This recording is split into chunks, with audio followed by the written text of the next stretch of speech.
राहुल गांधी ने सोमवार को मोदी सरकार की विदेश नीति को सवालों के घेरे में खड़ा करने की कोशिश की थी, जिसके जवाब में प्रधानमंत्री मोदी ने उन्हें अमेरिका के पूर्व राष्ट्रपति जॉन एफ कैनेडी के पर लिखी किताब JFK's फॉरगॉटन क्राइसिस पढ़ने की नसीहत दे डाली।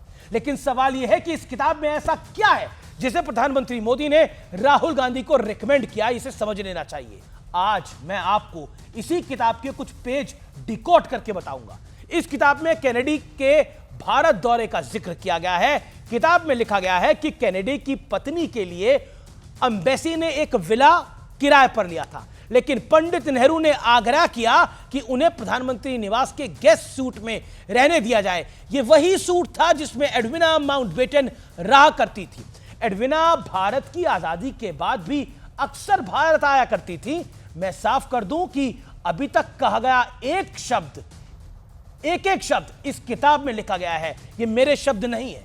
इस किताब में एक और बातचीत का जिक्र भी किया गया है और यह बातचीत जॉन एफ कैनेडी और भारत में तत्कालीन अमेरिकी राजदूत के बीच हो रही है। इस बातचीत में कैनेडी कह रहे हैं कि यह उनका अब तक का सबसे खराब बुरा विदेशी दौरा है।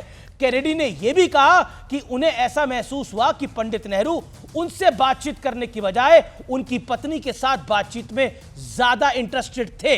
इसी किताब में यह भी दावा किया गया है कि पंडित नेहरू को देखकर ऐसा लग रहा था कि वो कैनेडी के साथ आए प्रतिनिधिमंडल से ज्यादा उनकी 27 वर्षीय बहन से ज्यादा रुचि लेकर बात कर रहे हैं।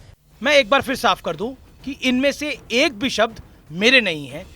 ये सारी बातें ब्रूस राइडल की किताब JFK's फॉरगॉटन क्राइसिस में लिखी गई हैं और प्रधानमंत्री मोदी ने इस किताब को राहुल गांधी के लिए रिकमेंड किया है। इसका लक्ष्य शायद कांग्रेस के सबसे पुराने और सबसे बड़े नेता पंडित नेहरू की विदेश नीति को समझाना रहा होगा। वैसे जो बातें इस किताब में लिखी गई हैं, अगर वो सच हैं तो राहुल गांधी को इस पर अपने विचार देश के सामने अवश्य रखने चाहिए।